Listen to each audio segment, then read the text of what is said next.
لائے نفی جنس۔ نفی کا مطلب آپ کو پتہ ہوگا، کسی چیز کی نفی کرنا اردو میں استعمال ہوتا ہے۔ تو جب پوری جنس کی نفی کرنے کے لیے حرف نفی کا استعمال کیا جاتا ہے تو اس کے لیے عربی میں لا کا استعمال کیا جاتا ہے، مختلف انداز سے، مختلف قواعد کے ساتھ۔ تو اس کو لائے نفی جنس کہتے ہیں۔ یہ وہ لا ہوتا ہے جو پوری جنس کی نفی کر رہا ہوتا ہے۔ اس لا کے بعد کیا ہوتا ہے؟ مبتدا ہوتا ہے اور اس کی خبر ہوتی ہے۔ إنا جعلناه قرآنا عربيا لعلكم تعقلون۔ اس ویڈیو کے اسپانسر ہیں قاری الیاس منشی صاحب۔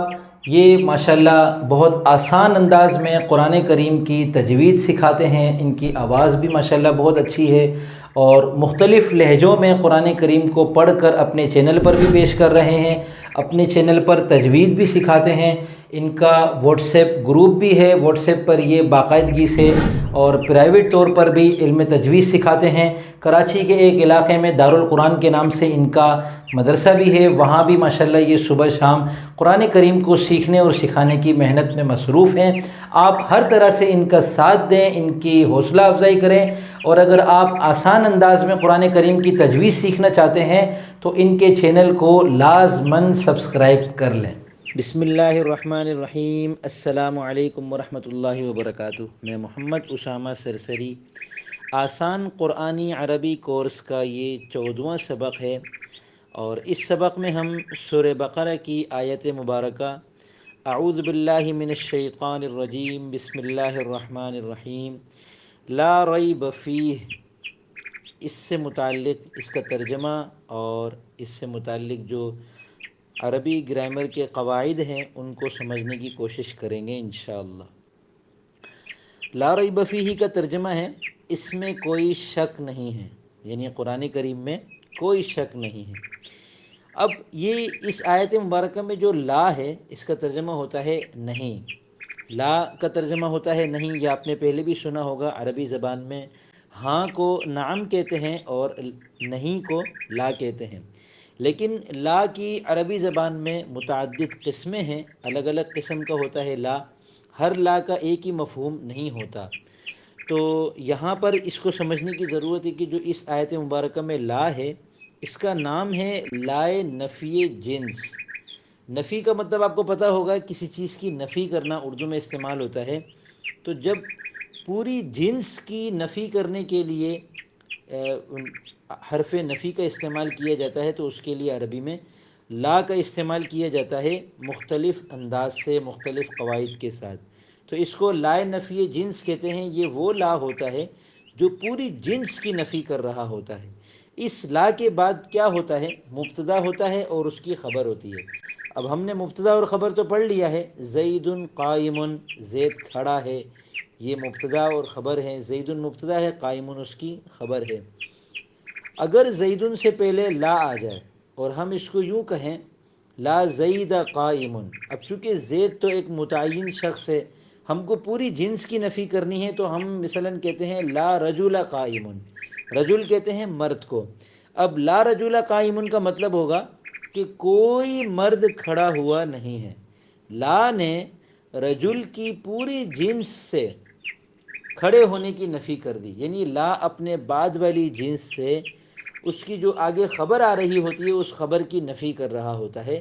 تو یہ اس کا اردو میں آسان ترجمہ کیا ہوتا ہے کہ جو مبتدا ہے اس سے پہلے لگا دیں کوئی۔ رجل قائم، الرجل قائم یہ مبتدا خبر ہے، الرجل قائم کا مطلب ہے مرد کھڑا ہے، ٹھیک ہے نا۔ ہم کو ترجمہ کرنا ہے لا رجل قائم کا، تو ہم اس کا ترجمہ کریں گے کوئی مرد، یہاں ہم نے لگا دیا کوئی مرد کھڑا، یہ قائمون کا ترجمہ ہو گیا۔ نہیں ہے، اور یہ نہیں جو ہے یہ لا کا ترجمہ ہو گیا، اور نہیں ہے پورا جو ہے لگانے سے ہم نے جملہ مکمل کیا، وہ اس لیے کہ مبتدا خبر مل کر جملہ پورا ہو جاتا ہے، بات مکمل ہو جاتی ہے۔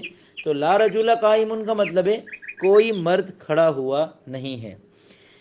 یہ جو لا ہے لائے نفی جنس، اس کے بعد جو مبتدا ہوتا ہے اس کو لائے نفی جنس کا اسم کہتے ہیں، اور اس کے بعد آگے جو خبر آ رہی ہوتی ہے اس کو لائے نفی جنس کی خبر کہتے ہیں نحوی اصطلاح میں. یعنی مبتدا خبر ہے تو ہم ان کا نام رکھتے ہیں مبتدا ہے. زید قائم میں زید مبتدا ہے، قائم اس کی خبر ہے. لیکن لا رجل قائم، اس مثال کے اندر رجل جو ہے وہ مبتدا نہیں ہے، وہ لائے نفی جنس کا اسم ہے. اور جو قائم ہے وہ صرف خبر نہیں ہے، وہ لائے نفی جنس کی خبر ہے. جب ہم یہ سمجھ جاتے ہیں کہ لائے نفی جنس کا اسم اور لائے نفی جنس کی خبر کیا ہوتی ہے تو پھر آگے مزید قواعد کو سمجھنا ہمارے لیے آسان ہو جاتا ہے. یہاں پر بہت ساری تفصیلات ہیں لائے نفی جنس کی جو نحوی کتابوں میں پڑھائی جاتی ہے. جو اس میں سے ضروری چیز ہے وہ میں آپ کے سامنے پیش کر دیتا ہوں، اور وہ یہ ہے کہ لائے نفی جنس کا جو اسم ہوتا ہے، جو پہلے مبتدا تھا لا کے داخل ہونے سے اس کا اسم بن گیا، اس کی تین صورتیں ہیں. یا تو یہ مضاف ہوگا، یا یہ مشابہ مضاف ہوگا، یا یہ مفرد ہوگا اور نکیرہ ہوگا. اب اس میں سے مضاف تو آپ پڑھ چکے ہیں اس کورس کے تحت، الحمدللہ ہم نے پیچھے مالکی یوم الدین کے تحت مضاف کو سمجھ لیا تھا، اور نکیرہ کو ہم نے پچھلے سبق میں معرفہ اور نکیرہ کے تحت سمجھ لیا تھا. اور مفرد وہ ہوتا ہے جو مضاف نہ ہو، جو مرکب نہ ہو. تو یہاں مفرد سے مراد جو مضاف نہ ہو. ایک چیز رہ جاتی ہے سمجھنے کی، مشابہ مضاف کیا ہوتا ہے. تو پہلے مضاف کے دیکھ لیتے مثال. لائے نفی جنس کا اسم مضاف ہو، اس کی مثال ہے لا غلام زید ذہین. ایک مثال میں نے بنائی ہے کہ زید کا کوئی غلام ذہین نہیں ہے. ہم نے زید کے تمام غلاموں سے ان کی ذہانت کی نفی کر دی. تو یہ غلام و زیدین جو ہے یہ ایک مرکب اضافی ہے، اور غلام جو ہے وہ مضاف ہے. اور اس وقت یہ اس مثال میں لائے نفی جنس کا اسم بن رہا ہے، تو یہ مضاف کی مثال ہو گئی. مشابہ مضاف کا کیا مطلب ہے کہ لا کے بعد جو اسم آ رہا ہے وہ ایک لفظ نہیں ہے، وہ دو لفظ ہیں. ٹھیک ہے نا. اور وہ مضاف مضاف الیہ بھی نہیں ہے، البتہ ان میں جو پہلا لفظ ہے وہ اپنے معنی کے مکمل ہونے میں دوسرے لفظ کا محتاج ہے، یعنی دوسرا لفظ آئے گا تبھی اس کا مطلب پورا ہوگا. تو اس صورت میں ہم نے اس کا نام رکھ دیا مشابہ مضاف، یعنی یہ مضاف کے مشابہ ہوتا ہے. اس کی مثال دیکھیں. پہاڑ کو عربی میں کہتے ہیں جبل، اور پہاڑ پہ چڑھنے والے کو کہتے ہیں طالع. اب اگر اس کو مضاف مضاف الیہ بناتے تو ہم کہیں گے طالع الجبل، پہاڑ پر چڑھنے والا. لیکن جب ہم اس کو یوں کہتے ہیں طالع جبلا، طالع جبلا، پہاڑ پر چڑھنے والا، تو یہ چونکہ مضاف مضاف الیہ نہیں ہے بلکہ طالع اسم فاعل ہے، جبلا کو اس کا منصوب کر کے ہم نے مفعول بنا دیا ہے، مفعول فی. وہ ابھی آپ کو نہیں سمجھ میں آئے گا، کوئی مسئلہ نہیں ہے. لیکن اس میں آپ طالع جبلا کو یہ سمجھ لیں کہ یہ مشابہ مضاف تھا. اب ہم نے اس کو لائے نفی جنس کا اسم بنا دیا، تو ہم اس کو یوں کہیں گے لا طالعا جبلا موجود، کوئی پہاڑ پر چڑھنے والا موجود نہیں ہے. ٹھیک ہے.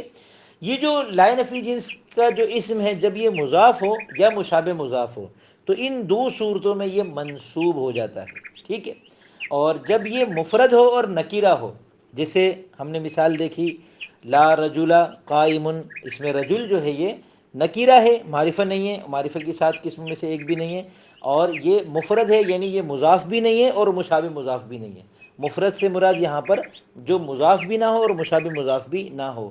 تو یہ جو ایسا اسم ہوتا ہے لا کا، یہ پھر کیا ہوتا ہے، یہ زبر پر مبنی ہو جاتا ہے. مبنی کا مطلب یہ ہے کہ اب اس کی تنوین ہوگی تو وہ بھی ہٹ جائے گی. رجل تھا، جب ہم نے اس کو لا کا اسم بنایا تو یہ بن گیا لا رجلا.